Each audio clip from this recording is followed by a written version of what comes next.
जानता ना बाबू 5 मिनट बाद बिल्ला कलुआ को उड़ाने के लिए नकली बंदूक उठा लिया होता है और कलुआ के बंदूक को भी नकली समझने की भूल कर देता है। अपने आप के समझल कि हम राजा है। बच गया साला। ये दोनों नल्ले फ्री का खाना पेल कर सो रहे होते हैं।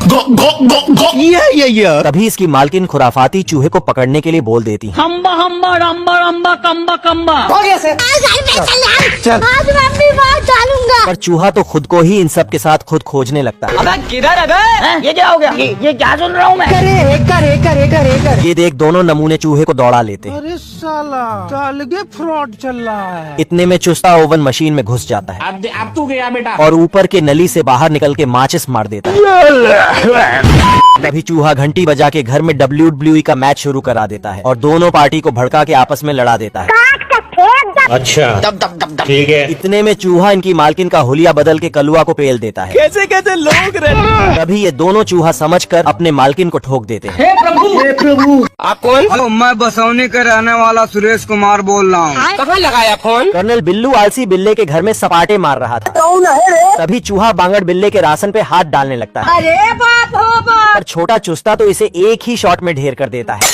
झुक के रहना पड़ेगा मेरे आगे। ये देख कर्नल बिल्लू इसे चूहे की बिरयानी बनाने के लिए ट्रेनिंग देने लगता है। तुम जैसे ब्रदर को अगर मार के जेल जाना पड़ा 14 साल मंजूर है। और प्लान के हिसाब से चूहे को आते ही इसका सिस्टम हिल जाता है।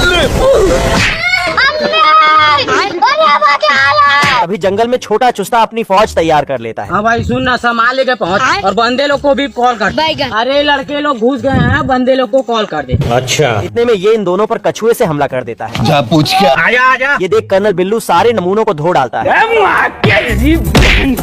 पर बिल्ला तो बुरी तरह छिला जाता है। तभी चूहा मक्खी से हमला करने के बाद चिरकुटों को भेज देता है। अपने आप के समझल कि हम राजा है। बाप रे। ये देख बिल्ला गोले से ऊपर ही ऊपर सबकी सस्ते में मार लेता है। हे प्रभु। मैं बता, अगर आज दानिश भाई जिंदा रहते थे ना। अबे किधर है बे? चूहा बिल्ले से अपनी बची खुची इज्जत छुपा के बैठा होता है। तू समझा? नहीं तू समझा नहीं। पर बांगड़ बिल्ले से नहीं बच पाता है। पकड़ लिया सालों। ये देख बिल्ला चूहे को दौड़ा लेता है। इतने में ये बिल्ले को ऊपर नर्क जाने के ट्रैक पे भेज देता है। मैं बैठा हूँ किस्मत के भरोसे। ये देख बिल्ला इसे पकड़ने के चक्कर में इसके पूंछ का पोछा बन जाता है। चलो 1 2 3 भागो। ये कैसे हो गया? तभी पीछे से चूहा फिर ट्रेन का हॉर्न बजाकर इसका हलक में ला देता है। चैन दोस्तों। ये देख बिल्ला भी इसके ट्रेन का सर्किट सुनगा देता है। इतने में ये ट्रेन के अंदर शिलाजीत की शक्तियाँ आ जाती हैं। आतंक सलाम बाबू भाई। पर ये चूहे को लेने की जगह बिल्ले को ऊपर भेजने के काम में लग जाता है। जानता ना बाबू 5 मिनट बाद खत्म। तभी बिल्ला चूहे को धर के टेबल टेनिस खेलने लगता है। ये देख चूहा खेलने का इनाम भी दे देता है। हे प्रभु।